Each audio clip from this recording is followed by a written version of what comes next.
चलो चौपड़ी में पाना नंबर 31 काढ्યું બધાએ? हाँ અને ગાઈડમાં પણ કાઢી રાખજો. ચેપ્ટર 3 પરમાણુઓ અને અણુઓ. પરમાણુઓ અને અણુઓ ચેપ્ટર 3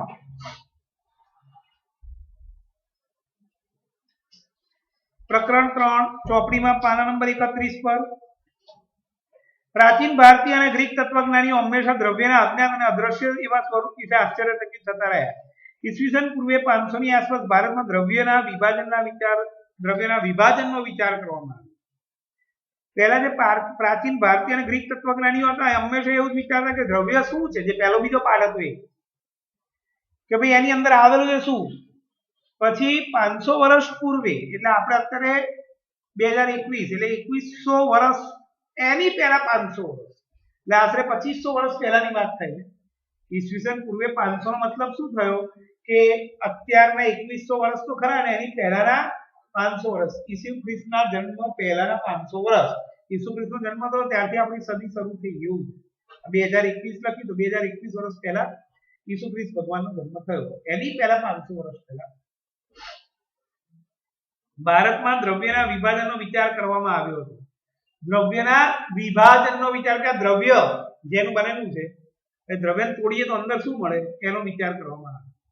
ભારતીય તત્વજ્ઞાની મહર્ષિ કણાદે એવી ધારણા કરી કે જો આપણે દ્રવ્યનું વિભાજન કરતા જઈએ તો આપણે વધુને વધુ નાના કણો પ્રાપ્ત કરી દઈશું અને અંતે એવો સમય આવશે કે આપણે એવા સૌથી નાના કણ સુધી પહોંચીશું કે જેનું વિભાજન શક્ય નહીં બને. તેમણે આ કણોને પરમાણુ એવું નામ આપ્યું. જો ભારતીય तत्वज्ञानी महर्षि कणादे एवं कीधुं के द्रव्य छे. दाखला तरीके आपणे आ पेन छे एक द्रव्य जेवुं मानी लो तो आ पेन जे छे ए पेन ना बे टुकड़ा करे 2 ना 4 करीए 4 ना 8 करीए 8 ना 16 करीए 16 ना 32 करीए 32 ना 64 एम करता करता मिक्सचर में नाखी दीए. एनोय बारीक भूको करीए एनोय बारीक भूको करीए एनोय बारीक भूको करीए. छेल्ले एक एवो कण वच्चे के जेनुं विभाजन शक्य नथी. आ कणने एमणे परमाणु नाम आप्युं. महर्षि कणादे शुं कीधुं खबर पड़ी गई. आ साचुं छे खोटुं हजी खबर नथी आगळ आवशे. अते एमनी विचारसरणी हती के द्रव्यनुं विभाजन करता जईए तो ए नाना नाना टुकड़ाओमां विभाजित थाय. हजी एनुं वधुने वधु विभाजन करता जईए तो छेल्ले एवुं कण प्राप्त थाय छे के जेनुं विभाजन शक्य नथी. महर्षि कणादे आ अविभाज्य कणने परमाणु एवुं नाम आप्युं. चलो हवे आगळ अन्य एक भारतीय तत्वज्ञानी पकुदा आत्यायमे आ सिद्धांत ने जीवनपूर्वक समझेलो અને કહ્યું કે આ કણો સામાન્ય રીતે સંયુક્ત રૂપે અસ્તિત્વ ધરાવે છે જે દ્રવ્યના વિવિધ સ્વરૂપો છે. આ કણો સામાન્ય રીતે સંયુક્ત રૂપે અસ્તિત્વ ધરાવે. એણે એમાં એક વસ્તુ એડ કરી કે આ કણ જે છે એક બે કણ ભેગા થઈને સંયુક્ત સ્વરૂપે અસ્તિત્વ ધરાવે છે અને એ દ્રવ્યના વિવિધ સ્વરૂપો તરીકે ઓળખાય. आ बे बात थी भारतीय तत्वज्ञानी. हवे आगळ ग्रीक तत्वज्ञानीनी बात थी. ए वखते पहेलाना समयमां भारत अने ग्रीक आ बंने देशों ज आ बधी संशोधन वधारे करता.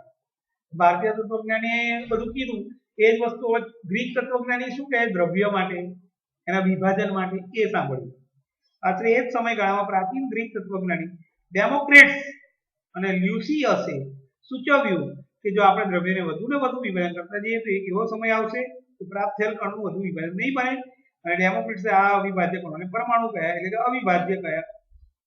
આ તમામ વિચારો તત્વજ્ઞાની જ્ઞાનીય માન્યતાઓ પર આધારિત હતા. તેમજ 18મી સદી સુધી આ વિચારોને માન્ય કરવા માટે કોઈ વધુ પ્રાયોગિક કાર્ય થયા ન હતા. એટલે આ જે લ્યુસિયસ અને ડેમોક્રિટસ છે એ પણ એ જ વસ્તુ છે જે મહર્ષિ કણાદે કીધું કે દ્રવ્યનું વિભાજન કરતા જઈએ 1 2 2 4 4 5 8 એમ કરતા કરતા વધુ વધુ વિભાજન કરતા જઈએ. એમ કરતા કરતા છેલ્લે એક એવો કણ મળશે કે જેનું વિભાજન શક્ય નહીં બને. આ અવિભાજ્ય કણને એમણે પરમાણુ નામ આપ્યું. આ તત્વજ્ઞાનીઓએ રજૂ કરેલી એમની વિચારધારા હતી. એનાથી કોઈ સાબિતી એમણે નથી આપી અને એમણે આ 500 વર્ષ પહેલાની વાત છે. આજના 500 નહીં 2000 પહેલાના 500 टोटल 25 वर्ष पहलानी आ बात छे. एना पछी 18મી सदी सुधी એટલે 18મી સદી 1801 1802 એવું આવે ને ત્યાં સુધી કોઈએ આની સાબિતી માટે કોઈ પ્રયોગો આપ્યા જ નથી. 18મી સદી પછી એટલે કે 19મી સદી આવી ત્યારથી આ પ્રયોગો શરૂ થયા અને એમણે જે રજૂ કરેલા વિધાનો હતા એ સાચા ને ખોટા એ સાબિત કરવા વૈજ્ઞાનિકોએ પ્રયોગો આપ્યા. 18મી સદીના અંત સુધી વૈજ્ઞાનિકો તત્વો અને સંયોજનો વચ્ચેનો ભેદ સમજીને સ્વાભાવિક રીતે તે જાણવા હતું કે શા માટે અને કેવી રીતે તત્વો સંયોજાય છે અને તેઓ સંયોજાય ત્યારે શું થાય. 18મી સદીમાં પછી વૈજ્ઞાનિકો એમ વિચારવા મળે કે આ દ્રવ્ય છે એ તો દ્રવ્યમાં તત્વ મિશ્રણ ને સંયોજન બધું હોય તો એ સંયોજન આવ્યું ક્યાંથી, તત્વ ભેગા કેમ થયા અને ભેગા થયા તો આપણે શું બનાવ્યું એના ઉપર એ લોકો પ્રયોગો ચાલુ કર્યા. રાસાયણિક સંયોગીકરણના બે મહત્વના નિયમોની રજૂઆત એન્ટોની એલ લેવોઇઝરે રસાયણશાસ્ત્રનો પાયો નાખ્યો રજૂઆત દ્વારા. એટલે આ બધા તત્વોમાંથી સંયોજન કેવી રીતે બન્યું, બે તત્વો ભેગા કેવી રીતે થાય છે અને નવો પદાર્થ કેવી રીતે બનાવે છે એના વિશેના સંયોગીકરણના નિયમો લેવોઇઝરે આપ્યા સૌથી પહેલા અને એના દ્વારા એણે કેમિસ્ટ્રી રસાયણશાસ્ત્રનો પાયો નાખ્યો. ખબર પડી ગઈ ભાઈ પ્રસ્તાવનામાં કે ના ખબર પડી? આપણે એ ભણવાનું છે આખા પાઠમાં. પરમાણુ કોને કહેવાય, બે પરમાણુ ભેગા થઈને અણુ કેવી રીતે બન્યો, એ અણુ અણુ કે પરમાણુ પરમાણુ કે તત્વ તત્વ કે તત્વ અને સંયોજન ભેગા થઈને નવા સંયોજન કેવી રીતે બને એના માટેની શરૂઆત પ્રાયોગિક. જો તત્વચિંતક એ ખાલી વિધાન આપે છે અને સાબિતી નથી આપતા. વૈજ્ઞાનિક એને કહેવાય કે જે વિધાન આપે એને સાબિત કરીને બતાવે. લેવોઇઝરે રાસાયણિક સંયોગીકરણના નિયમો દ્વારા રસાયણશાસ્ત્રનો પાયો નાખ્યો. હવે સંયોગીકરણના નિયમ આપણે આજે ભણવાના છીએ. રાસાયણિક સંયોગીકરણના નિયમો લેવોઇઝર અને જોસેફ એલ પ્રાઉસ્ટે કરેલા અનેક પ્રયોગ પછી રાસાયણિક સંયોગીકરણના નીચે દર્શાવેલ બે નિયમોની રજૂઆત થઈ. પહેલો 3.1.1 દળ સંચયનો નિયમ. જ્યારે કોઈ રાસાયણિક ફેરફાર થાય ત્યારે શું દળમાં કોઈ ફેરફાર થાય છે. નીચે દર્શાવેલ x અને y રસાયણના જૂથો પૈકી કોઈ એક જૂથ પસંદ x જૂથમાં 1.25 ગ્રામ કોપર સલ્ફેટ, 1.22 ગ્રામ બેરિયમ ક્લોરાઇડ અને 2.07 ગ્રામ લેડ નાઇટ્રેટ અને y જૂથમાં 1.43 ગ્રામ સોડિયમ કાર્બોનેટ, 1.53 ગ્રામ સોડિયમ સલ્ફેટ અને 1.17 ગ્રામ સોડિયમ ક્લોરાઇડ. x અને y માં દર્શાવેલ યાદીમાંથી કોઈ એક યુગ્મના પદાર્થોનું પાણીમાં અલગ અલગ 5% સાંદ્રતાવાળું 10 ml દ્રાવણ તૈયાર કરો. હવે x અને y માં દર્શાવેલ યાદીમાંથી કોઈ એક યુગ્મના પદાર્થો પાણીમાં અલગ અલગ 5% સાંદ્રતાવાળું 10 ml દ્રાવણ તૈયાર. કોઈ એક યુગ્મનો એટલે x માં 3 પદાર્થ છે એમાં કોઈ પણ બે પદાર્થ પસંદ કરવાના અને એ એટલો ગ્રામ જે લીધો એનું 5% એક યુગ્મના પદાર્થો પાણીમાં અલગ અલગ 5% સાંદ્રતાવાળું 10 ml દ્રાવણ તૈયાર. એટલે દાખલા તરીકે કોપર સલ્ફેટ મેં લીધો 1.25 ગ્રામ. અમારે કેટલા ટકા સાંદ્રતાવાળું 5% સાંદ્રતાવાળું. એટલે મારે શું કરવું પડે ખબર છે? કેટલા ml કીધું છે? 10 ml. એટલે મારે 10 ml ટોટલ પાણી લેવાનું છે અને અહીંયા લખ્યું નથી કે 10 ml દ્રાવણ ઓકે અલગ અલગ 5% સાંદ્રતાવાળું. આમાં તો પછી સાંદ્રતા શોધવી પડે. 100 એ 5 તો 1.25 એ 5% સાંદ્રતાથી અને એને અંદર 10 ml પાણી નાખી દીધું, હલાવી દીધું એટલે 10 ml. આપણે કેવી રીતે બનાવ્યું એની ચર્ચા કરવાની નથી. એટલે આપણે સીધું લખવાનું 5% સાંદ્રતાવાળું 10 ml દ્રાવણ તૈયાર કરો. એક કોનિકલ ફ્લાસ્કમાં વાયુનું થોડું દ્રાવણ લો અને એક નાની જ્વલનશીલ જ્વલન નળીમાં થોડી માત્રામાં x દ્રાવણ લો. જ્વલન નળીને સાવચેતીપૂર્વક કોનિકલ ફ્લાસ્કમાં એવી રીતે લટકાવો કે જેથી બે દ્રાવણ મિક્સ ન થઈ જાય. ફ્લાસ્ક પર બૂચ લગાવો. x દ્રાવણ ધરાવતી જ્વલન નળીને y દ્રાવણ ધરાવતા કોનિકલ ફ્લાસ્કમાં મૂકેલ છે. ફ્લાસ્કનું તેમાં રહેલા ઘટકો સહિત કાળજીપૂર્વક ફ્લાસ્કનું વજન કરો. તો ફ્લાસ્કને થોડો નમાવીને એવી રીતે ઘુમાવો કે જેથી તેમાં રહેલા x અને y દ્રાવણ પરસ્પર મિશ્ર થઈ જાય. તો ફરીથી ફ્લાસ્કનું વજન કરો. પ્રક્રિયા ફ્લાસ્કમાં શું થશે? શું તમને લાગે છે કે કોઈ રાસાયણિક પ્રક્રિયા થઈ હશે? ફ્લાસ્કના મુખ પર બૂચ શા માટે લગાવી હતી? શું ફ્લાસ્ક કરે તેની અંદર રહેલા ઘટકોના દળમાં કોઈ ફેરફાર થાય છે? દ્રવ્ય સંચયનો નિયમ સૂચવે છે કે કોઈ પણ રાસાયણિક પ્રક્રિયામાં દ્રવ્યનું સર્જન કે વિનાશ થતો નથી. ચલો ગાઈડમાં આવી જાઓ એટલે એમાં અવલોકનને બધું લખેલું હતું. આપણે સીધા પહેલા જઈએ છે પ્રશ્ન 5 પર, જે અત્યારે પ્રવૃત્તિ વાંચી. પ્રશ્ન 5, દળ સંચયનો નિયમ સમજાવો અથવા દળ દ્રવ્ય સંરક્ષણ નિયમ સમજાવો. નિયમ: કોઈ પણ રાસાયણિક પ્રક્રિયામાં દ્રવ્યનું સર્જન કે વિનાશ થતો નથી. કેવી રીતે? કે હવે સાબિત કર્યું, એકવાર વાંચી પછી સમજાવું, પછી આપણે બોલીશું. સમજો પાણીમાં x ગ્રામ લેડ નાઇટ્રેટ ઉમેરી દ્રાવણ બનાવવામાં આવે. આ દ્રાવણમાં y ગ્રામ સોડિયમ ક્લોરાઇડ ઉમેરવામાં આવે છે, જેથી દ્રાવણમાં સફેદ અવક્ષેપ મળે છે. લેડ નાઇટ્રેટ અને બીજું કયો પદાર્થ લીધો? Sodium chloride. ઓકે. તેથી દ્રાવણમાં સફેદ અવક્ષેપ મળે. આ અવક્ષેપનું વજન x + y ગ્રામ જેટલું મળે છે, જે શરૂઆતમાં લીધેલા દ્રાવણના વજન જેટલું જ છે. આ હકીકત દર્શાવે રાસાયણિક પ્રક્રિયા દરમિયાન દ્રવ્યનું સર્જન કે વિનાશ થતો નથી. હેતુ: જ્યારે કોઈ રાસાયણિક પ્રક્રિયા થાય ત્યારે દળમાં થતા ફેરફાર અંગેનો અભ્યાસ કરવો. નીચે દર્શાવેલ x અને y રાસાયણના જૂથો પૈકી કોઈ એક જૂથ પસંદ કરો. x માં 3 પદાર્થ છે, y માં 3 પદાર્થ છે. x અને y ની દર્શાવેલ યાદીમાંથી કોઈ એક યુગ્મના પદાર્થ પાણીમાં અલગ અલગ 10 ml દ્રાવણ તૈયાર કરો. એક કોનિકલ ફ્લાસ્કમાં. ઓકે, એટલે યુગ્મનો મતલબ એવું હતું કે x માંથી જે પસંદ કરો, y માંથી એની સામેનું જ પસંદ કરવાનું, એવું છે. જો કોષ્ટક દેખાય છે, કોષ્ટકમાં x માં કોણ છે? પહેલું કોપર સલ્ફેટ છે, તો y માં સામે કોણ છે? Sodium carbonate. તો તમે જો કોપર સલ્ફેટ લો તો શું લેવાનું? Sodium carbonate. પછી બેરિયમ ક્લોરાઇડ લો તો શું લેવાનું? Sodium sulphate. લેડ નાઇટ્રેટ લો તો શું લેવાનું? Sodium chloride. અને આમાં ટકા બકા કશું લીધું નથી, એટલે એની ચિંતા નહીં. તમારે શું કરવાનું છે? એક કોનિકલ ફ્લાસ્કમાં y દ્રાવણ લો. ચલો, મેં લીધું સોડિયમ ક્લોરાઇડ એટલે મીઠું. કેટલા ગ્રામ લીધું? 1.17 ગ્રામ. એટલે મેં એવું કર્યું, 1.17 ગ્રામ મીઠું લીધું ને એમાં 10 ml એમાં પાણી નાખીને હલાવી દીધું અને એમાં 10 ml દ્રાવણ લઈ લીધું અને એને કોનિકલ ફ્લાસ્કમાં ભરી દીધું. ખબર પડી ગઈ? કે કોનિકલ ફ્લાસ્કમાં આપણે y નું દ્રાવણ લીધું. y એટલે કોણ? સોડિયમ ક્લોરાઇડ નું 10 ml દ્રાવણ લીધેલું છે. ચલો હવે આગળ. હવે એક કોનિકલ ફ્લાસ્કમાં હવે એક નાની પ્રજ્વલન નળી લો, એમાં થોડી માત્રામાં x દ્રાવણ. હવે એક બીજી ટેસ્ટ ટ્યુબ નળી લીધી, પ્રજ્વલન નળી, એમાં મેં x નું દ્રાવણ લીધું, થોડું ઘણું, જેટલું લેવું એટલું, નળીમાં જેટલું અડધા ઉપર આવે એટલું. કયું લેવું પડશે મારે? x માં લેડ નાઇટ્રેટ. એટલે લેડ નાઇટ્રેટ નું મેં 2.07 ગ્રામ એક બીકર લીધું, 2.07 ગ્રામ લેડ નાઇટ્રેટ નો પાવડર નાખ્યો, એમાં થોડું પાણી નાખી દીધું, હલાવી દીધું અને એમાં આખું ઓગળી ગયું. પછી એમાં થોડું દ્રાવણ લઈને મેં એક પ્રજ્વલન નળીમાં લઈ લીધું અને એ પ્રજ્વલન નળીને કોનિકલ ફ્લાસ્કમાં એકબીજાને અડે નહીં, બે મિશ્રણ એકબીજાને અડે. દ્રાવણ જે y નું દ્રાવણ કોનિકલ ફ્લાસ્કમાં હતું એ અને x નું દ્રાવણ જે પ્રજ્વલન નળીમાં હતું, એ બંને ભેગા ના થાય એ રીતે એ પ્રજ્વલન નળીને લટકાવીને અંદર મૂકી. ખબર પડી ગઈ?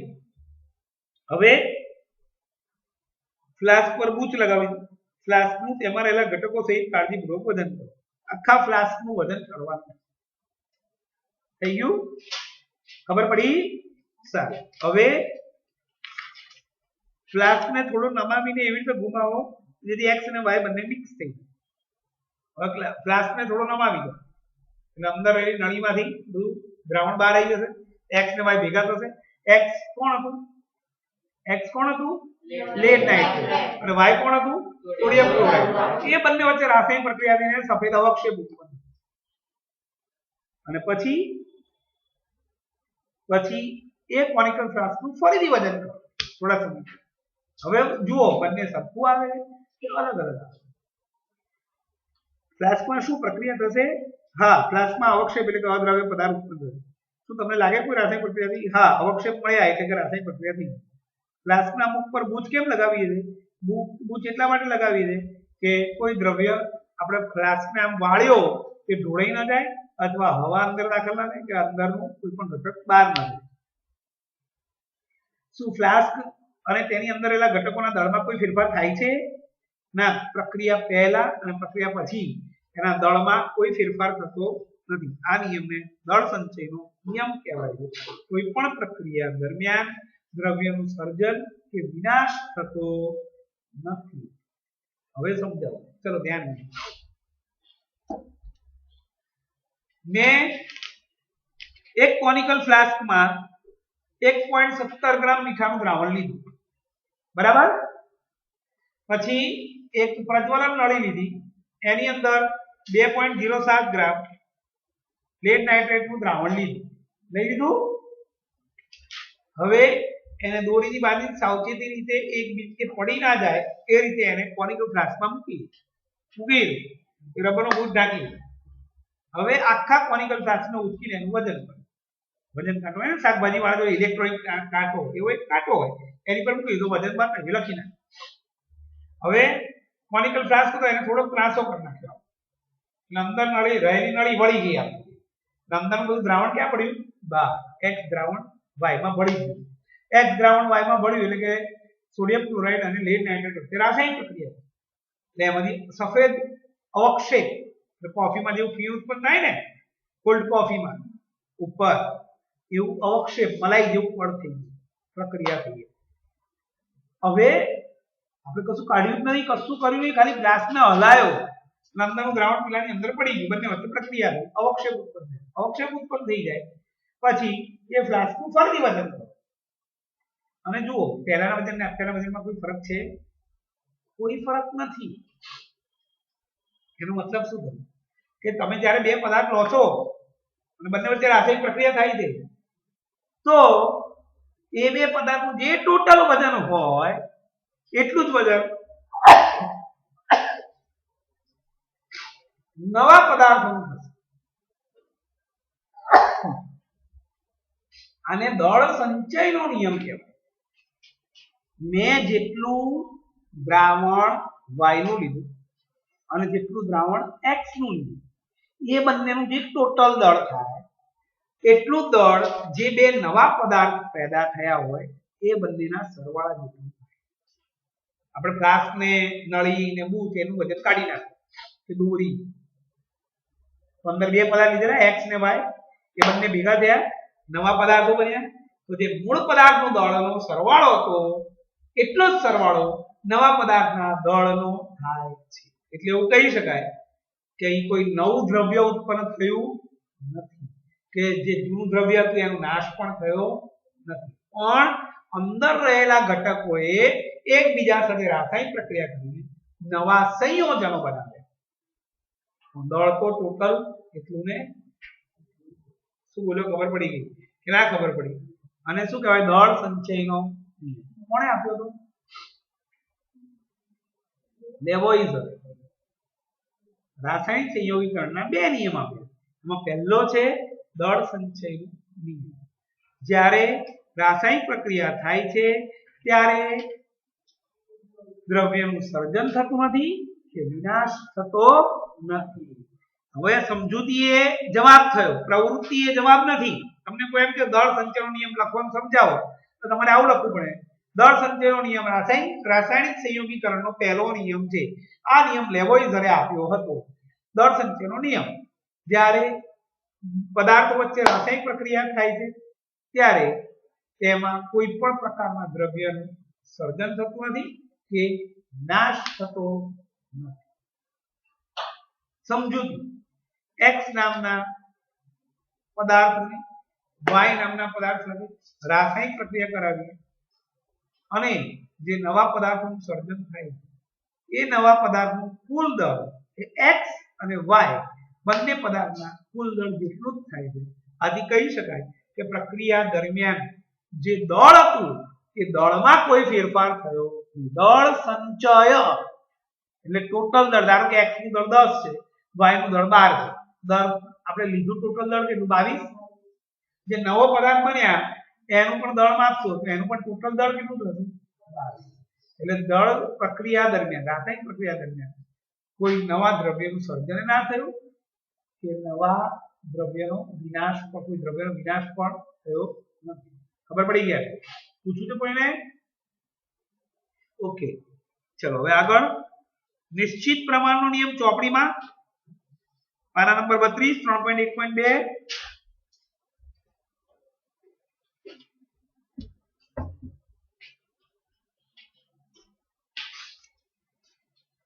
લેવોઇઝરની સાથે સાથે અનેક વૈજ્ઞાનિકોએ નોંધ્યું કે અનેક સંયોજનો બે કે તેથી વધુ તત્વના બનેલા છે. આવું દરેક સંયોજન એક સમાન ગુણોત્તરથી સમાન તત્વ ધરાવે છે. પછી તે તત્વ આ ક્યાંથી આવ્યું તે કોણ થયું તેની સાથે તેને કોઈ સંબંધ હોતો નથી. એટલે એવું કીધું કે લેવોઇઝરની સાથે સાથે અનેક વૈજ્ઞાનિકોએ એવું કીધું કે અનેક સંયોજન દાખલા તરીકે NaCl, શું બોલ્યો હું? NaCl, KCl, MgCl2, પછી K2S, H2S. તો આ બધામાં બે પ્રકારના તત્વો વપરાય. NaCl માં બે પ્રકારના તત્વો વપરાય, એક સોડિયમ અને એક ક્લોરીન.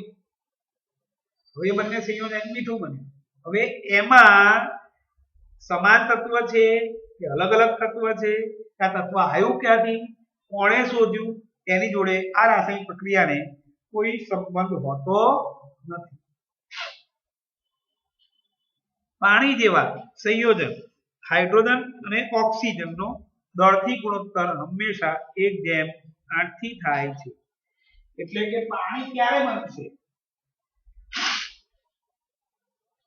ભલે ભાઈ પાણીનો સ્ત્રોત ગમે ત્યાં હોય, આ 9 ગ્રામ પાણીનું વિઘટન થાય ત્યારે હંમેશા 1 ગ્રામ હાઇડ્રોજન અને 8 ગ્રામ ઓક્સિજન ઉદ્ભવે છે. એવી જ રીતે એમોનિયામાં નાઇટ્રોજન અને હાઇડ્રોજનનો દળથી ગુણોત્તર 14:3 છે. ભલે ને તેનો સ્ત્રોત ગમે તે હોય, ગમે તે પદ્ધતિથી મેળવેલું હોય, આ ખ્યાલ નિશ્ચિત પ્રમાણના નિયમ તરફ દોરી જાય છે, જેને નિશ્ચિત પ્રમાણનો નિયમ પણ કહેવાય છે. ક્લાઉસ્ટે આ નિયમની રજૂઆત આ પ્રમાણે કરી હતી: રાસાયણિક પદાર્થોમાં તત્વો હંમેશા દળથી નિશ્ચિત પ્રમાણમાં હાજર હોય છે. ચલો સમજાવું. પેલા ઉદાહરણ લઈએ આપણે પાણી. હું અમેરિકામાંથી પાણી લઉં છું, જાપાનમાંથી પાણી લઉં છું, ચીનમાંથી પાણી લઉં છું, ભારતમાંથી પાણી લઉં છું. પાણીનું મેં પૃથ્થકરણ કર્યું. એમાં કોણ છે? એમાં હાઇડ્રોજન અને ઓક્સિજન બે તત્વો છે, બે પ્રકારના તત્વો છે. બે તત્વો એવું ના બોલાય, શું બોલાય? બે પ્રકારના તત્વો. કયા બે પ્રકારના? હાઇડ્રોજન અને ઓક્સિજન. અમે પાણીનું વજન માપ્યું, પાણીના એક અણુનું વજન માપ્યું. એ પછી મેં ભારતમાં માપ્યું, જાપાનમાં માપ્યું, ચીનમાં માપ્યું કે અમેરિકાના પાણીનું એક અણુનું વજન, બધું એક જ સરખું. પછી મને તો આ પાણી મારે ઘરે બનાવવું છે. હું કેવી રીતે બનાવું? મેં હાઇડ્રોજન લીધો બજારમાંથી, ઓક્સિજન લીધો, બે ભેગા કર્યા તો પાણી ના બન્યું. પાણી બનાવવા માટે બે જ જમની જરૂર છે, એક હાઇડ્રોજન એક ઓક્સિજન. એટલે પછી મેં સ્પાઉટનો નિયમ યાદ કર્યો. એણે એમ કીધું કે કોઈ પણ સંયોજન બને છે ત્યારે એમાં રહેલા તત્વોનું દળથી પ્રમાણ ચોક્કસ હોય છે. તમે ગમે તે પ્રમાણમાં હાઇડ્રોજન અને ગમે તે પ્રમાણમાં ઓક્સિજન લઈ લેશો તો પાણી નહીં બને. પાણી બનાવવું હોય તો હાઇડ્રોજન અને ઓક્સિજનનું દળથી પ્રમાણ 1:8 હોવું જોઈએ. એનો મતલબ એમ કે તમે જેટલો હાઇડ્રોજન લો છો એનાથી 8 ગણો ઓક્સિજન લેશો અને બંનેને ભેગા કરશો તો પાણી બનશે. હું હાઇડ્રોજન 10 ગ્રામ લઉં છું, ઓક્સિજન 25 ગ્રામ લઉં છું, ના બને. 50 ના બને. એના કરતા 8 ગણો 80 ગ્રામ ઓક્સિજન લઈશ અને બંનેને ભેગા કરીએ તો પાણી બનશે. 81 ગ્રામ લઉં તોય નહીં બને, 79 ગ્રામ લઈશ તોય નહીં બને. એટલે આ નિયત પ્રમાણનો નિયમ તો નિયત પ્રમાણ કોઈ પણ સંયોજનમાં રહેલા તત્વોનું દળથી પ્રમાણ નિયત હોય છે. પાણી એક સંયોજન છે, એની અંદર બે તત્વો, બે પ્રકારના તત્વો હાઇડ્રોજન અને ઓક્સિજન, એનું દળથી પ્રમાણ નિયત છે, ચોક્કસ છે, 1:8. એક ચમચી હાઇડ્રોજન લીધું તો 8 ચમચી ઓક્સિજન લેવાનું. તમે જેટલું હાઇડ્રોજન લો છો એના કરતા 8 ગણું ઓક્સિજન લેવાનું અને બંને વચ્ચે રાસાયણિક પ્રક્રિયા કરાવડાવો તો જ પાણી બનશે. અને દળનું નિયત પ્રમાણનું નિયમ કહેવાય. એવી જ રીતે એમોનિયા બનાવો. એમોનિયાનું અણુસૂત્ર છે NH3. એટલે એમાં બે પ્રકારના તત્વો થાય, નાઇટ્રોજન અને હાઇડ્રોજન. હું નાઇટ્રોજન અને હાઇડ્રોજન બે ભેગા કર્યા એમોનિયા ના બને. એ પાછો મને દળ નિયત પ્રમાણનો નિયમ યાદ આવે. એમાં શું કીધેલું? સંયોજનમાં રહેલા તત્વોનું દળથી પ્રમાણ નિશ્ચિત હોય છે ત્યારે સંયોજન બને. એટલે એમણે એમ કીધું કે નાઇટ્રોજન અને હાઇડ્રોજનનું દળથી ગુણોત્તર, દળથી ગુણોત્તર, દળથી 14:3 છે. 14 ગ્રામ નાઇટ્રોજન લો તો 3 ગ્રામ હાઇડ્રોજન લેવું પડે. 28 ગ્રામ નાઇટ્રોજન લો તો કેટલા ગ્રામ લેવું પડે? 6. 70 ગ્રામ નાઇટ્રોજન લો તો 15, 5 ગણું થઈ ગયું. જેટલો નાઇટ્રોજન છે 14:3 ના પ્રમાણમાં નાઇટ્રોજન હાઇડ્રોજનનું પ્રમાણ છે. એટલે 14 ના ગુણાંકમાં નાઇટ્રોજન લઉં છું, એની સરખામણીમાં 3 ના ગુણાંકમાં હાઇડ્રોજન આવવો જોઈએ. દાખલા તરીકે 14:3 છે, હું 42 ગ્રામ નાઇટ્રોજન લઉં તો 14 તરી 42 થયું, તો હાઇડ્રોજન 3 તરી 9 ગ્રામ હાઇડ્રોજન મળે. ત્યારે એમોનિયા કેટલો બનશે એ તમે કેટલા 42 ને 9 લો તો 3 અણુ બન્યા, પણ 70 ને 15 લો તો 5 અણુ બન્યા, 14 ને 3 લો તો 1 અણુ બનશે. કેટલા અણુ બને એની વાત નથી, એ બનશે કેવી રીતે એની વાત છે. બે પદાર્થને ભેગા કરવાથી કઈ એ પદાર્થ બની જાય નવો એવું નથી હોતું. એનું દળથી પ્રમાણ કેવું જોઈએ? નિયત, ચોક્કસ, નિશ્ચિત. એને દળનો નિયત પ્રમાણનો નિયમ કહેવાય. પાણી કેવી રીતે બનશે? 1:8. પણ શું 1:8?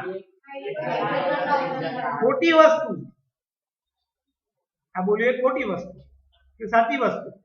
બોલો, તમે વાક્ય વાંચો. શું લખ્યું છે?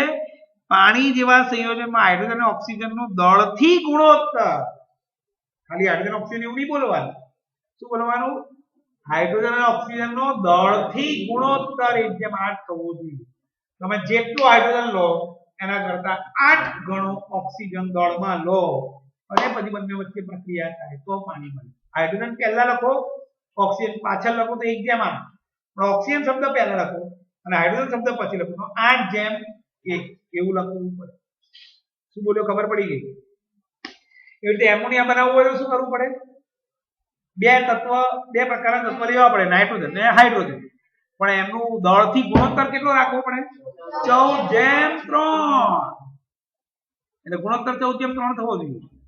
તમે જે નાઇટ્રોજન અને હાઇડ્રોજન લો એ બંનેનો ભાગાકાર કરો તો છેદ ઉડાડીને શું જવાબ આવવો જોઈએ? 14/3. હું 70 ગ્રામ નાઇટ્રોજન લઉં છું તો 15 ગ્રામ હાઇડ્રોજન જોઈએ. છેદ ઉડાડો 14 × 70 = 3 × 5 = 15. 42 ગ્રામ નાઇટ્રોજન લઉં છું, 9 ગ્રામ હાઇડ્રોજન લઉં છું. છેદ ઉડાડો 14/3. એટલે 14 ના ગુણાંકમાં જેટલું નાઇટ્રોજન આવ્યું 3 ના ગુણાંકમાં એટલું હાઇડ્રોજન આવ્યું તો સંયોજન બને છે. આથી સાબિત થાય છે કે કોઈ પણ સંયોજનમાં રહેલા તત્વોનું દળથી પ્રમાણ નિયત હોય છે. વૈજ્ઞાનિકોની હવે પછીની સમસ્યા આ નિયમોની યોગ્ય સમજૂતી આપવાની હતી. બ્રિટિશ રસાયણશાસ્ત્રી જ્હોન ડાલ્ટને આ નિયમ આપ્યો હતો પ્રાઉસ્ટે, પણ હજી એમાં મજા નથી એટલે એમાં સુધારા વધારા કરી વ્યવસ્થિત રીતે સાબિતી સાથે આપવાનો હતો. એના માટે જ્હોન ડાલ્ટને બહુ જ પ્રયત્ન કર્યા અને તેણે દ્રવ્યના સ્વભાવ વિશે મૂળભૂત સિદ્ધાંત પૂરો પાડ્યો. ડાલ્ટનને પરમાણુના વિભાજનનો વિચાર આવ્યો કે જે તે સમય સુધી માત્ર તત્વજ્ઞાન જ હતું. ડાલ્ટને ગ્રીક તત્વજ્ઞાનીઓ દ્વારા આપેલ શબ્દ પરમાણુનો ઉપયોગ કર્યો અને કહ્યું કે દ્રવ્યના નાના નાનો કણ પરમાણુ છે તેનો સૈદ્ધાંતિક રાસાયણિક સંયોગીકરણ નિયમ પર આધારિત હતો. ડાલ્ટનના પરમાણુય સિદ્ધાંતે દ્રવ્ય સંચય અને નિશ્ચિત પ્રમાણ નિયમની સમજૂતી પૂરી પાડી છે. હવે પહેલા ગાઈડમાંથી આપણે નિશ્ચિત પ્રમાણનો નિયમ વાંચીએ છીએ, પછી ડાલ્ટનના પરમાણુય સિદ્ધાંત વાંચીશું. આજનો લેક્ચર બહુ ઇમ્પોર્ટન્ટ, પરીક્ષા લક્ષી. કારણ કે આજે પ્રશ્ન કીધો આપણે પહેલો કયો બોલે આપણે દળ સંચયનો નિયમ, પહેલો, બીજો, ત્રીજો, ચોથો, પાંચમો, પછી આ છઠ્ઠો, પછી આ સાતમો. 7 મોસ્ટ આઈએમપી અને આ ઇન્ટેક્સ પ્રશ્ન પણ જરૂરી છે એ આપણે જે ભણાયું હોય એનો છે. એટલે હવે આપણે પહેલા અત્યારે છઠ્ઠો પ્રશ્ન ગાઈડમાંથી વાંચીએ છીએ અને પછી ડાલ્ટનની પરમાણુય અભિધારણા.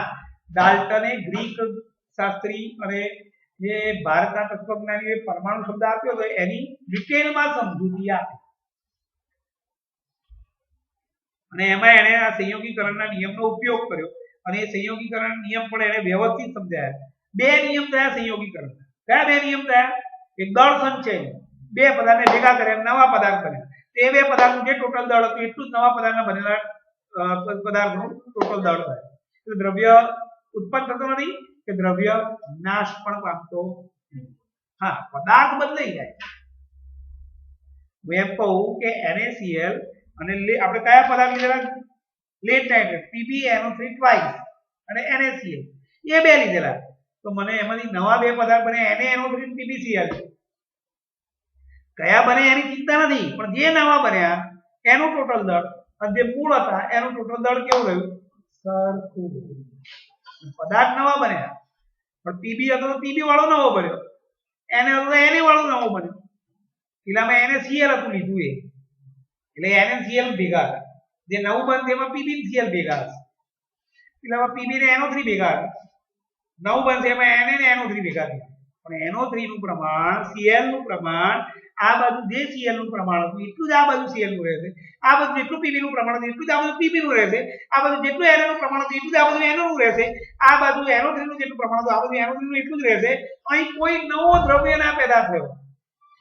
કે અહીંયા કોઈ નવા દ્રવ્યનો નવું દ્રવ્ય પેદા ના થયું. Na હતું તો Na અને Pb હતું તો Pb અને Cl હતું તો Cl જ રહ્યું. NO3 હતું તો NO3 જ રહ્યું. બંનેનું દળ ટોટલ આ બાજુ ને આ બાજુ સરખું.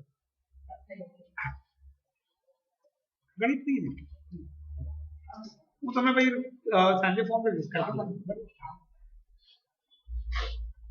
ચલો ભાઈ, ખબર પડી કે ના ખબર પડી?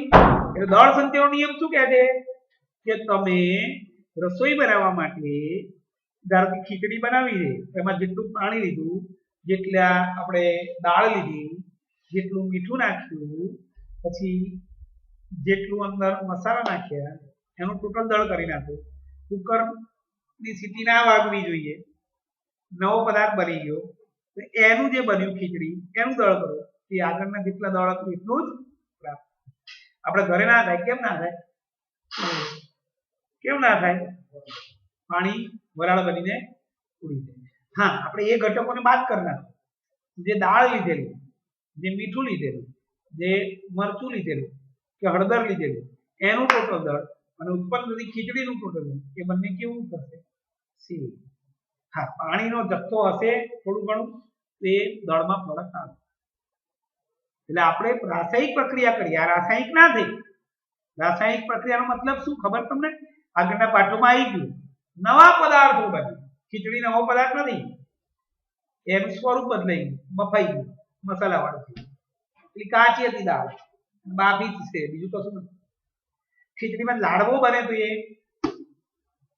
નવો પદાર્થ બને, એને રાસાયણિક પ્રક્રિયા. ખ્યાલ આવી ગયો? બરફમાંથી પાણી બને, પાણીમાંથી પાણીની વરાળ બને, એ રાસાયણિક પ્રક્રિયા નથી, એ ભૌતિક પ્રક્રિયા. ખબર પડી ગઈ? ચલો, પ્રશ્ન જો નિશ્ચિત પ્રમાણનો નિયમ લખી ઉદાહરણ સહિત સમજાવો. નિયમ: રાસાયણિક પદાર્થોમાં તત્વો હંમેશા દળથી નિશ્ચિત પ્રમાણમાં હાજર રહેલા હોય છે. સમજૂતી: પાણી જેવું સંયોજન અનેક સ્ત્રોત દ્વારા મેળવી શકાય છે. ગમે જાય ભાઈ, નદીનું લો, કુવાનું લો, દરિયાનું લો. દરિયાનું ના લેવાય કારણ કે એમાં ક્ષાર હોય. આપણે પીવાલાયક પાણીની વાત કરીએ અથવા મીઠું પાણી, ખારા પાણીની વાત નથી કરતા.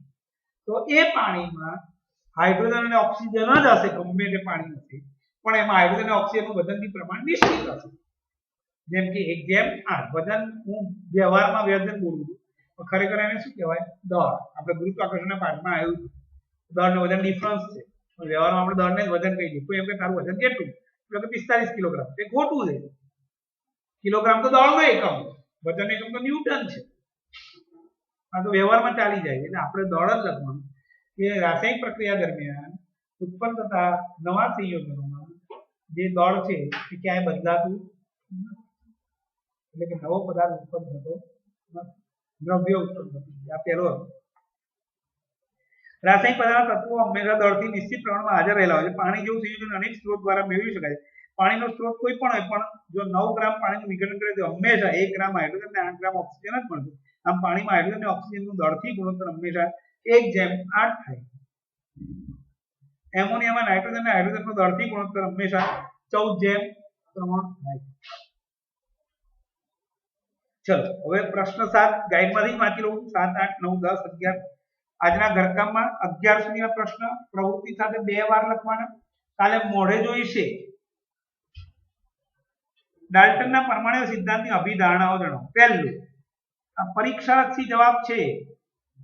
5મો, 6, 7મો, 8મો, 9મો, 10મો, 11. પહેલું બધા દ્રવ્ય પરમાણુના બનેલા છે. જે અતિ સૂક્ષ્મ કણ બધા દ્રવ્ય શેના બનેલા છે? પરમાણુ. જે કણાદે કહ્યું હતું, જે ગ્રીક કે બીજા તત્વજ્ઞાનીએ કહ્યું હતું, જે ગ્રીક તત્વજ્ઞાની તો બધા એક જ સરખું બધા દ્રવ્ય પરમાણુના બનેલા છે. પરમાણુ અવિભાજ્ય સૂક્ષ્મ કણ એટલે કે એનું વિભાજન શક્ય છે. ડાલ્ટને કહ્યું હજી આપણે જે ભણીએ ને એ 19મી સદીનું ભણીએ. અત્યારે કઈ સદી ચાલે છે? 21. એટલે એ તો ડિફરન્સ છે. હાલ તો પરમાણુ વિભાજન થઈ ગયું. હમણાં આવશે આગળ જેમ જેમ પાઠ જશે. પરમાણુ અવિભાજ્ય સૂક્ષ્મ કણ છે જેનો રાસાયણિક પ્રક્રિયા દરમિયાન સર્જન કે વિનાશ શક્ય નથી. ત્રીજું, એક જ તત્વના પરમાણુ દળ અને રાસાયણિક ગુણધર્મો સરખા હોય. એક જ તત્વના હું એક કાર્બન તત્વ લઉં, એક કાર્બન તત્વ લઉં, પછી ફરી બીજો કાર્બન તત્વ લઉં, તો બંનેના ગુણધર્મ કેવા હોય? રાસાયણિક સરખા. એનું દળ પણ સરખું હોય. જુદા જુદા તત્વના પરમાણુ દળ અને રાસાયણિક ગુણધર્મો જુદા હોય. દાખલા તરીકે કાર્બનનો પરમાણુ લીધો અને એક લોખંડનો પરમાણુ લીધો, બંનેનું દળ અલગ અલગ, બંનેના ગુણધર્મ પણ અલગ અલગ. પરમાણુઓ નાની પૂર્ણાંક સંખ્યાના યોગ્ય ગુણોત્તરથી સંયોજાઈને અણુ બનાવે. પરમાણુ બન્યા કેવી રીતે? અણુ બન્યા કેવી રીતે? પરમાણુની નાની સંખ્યા પૂર્ણાંકમાં પણ. દાખલા તરીકે H2O, NH3.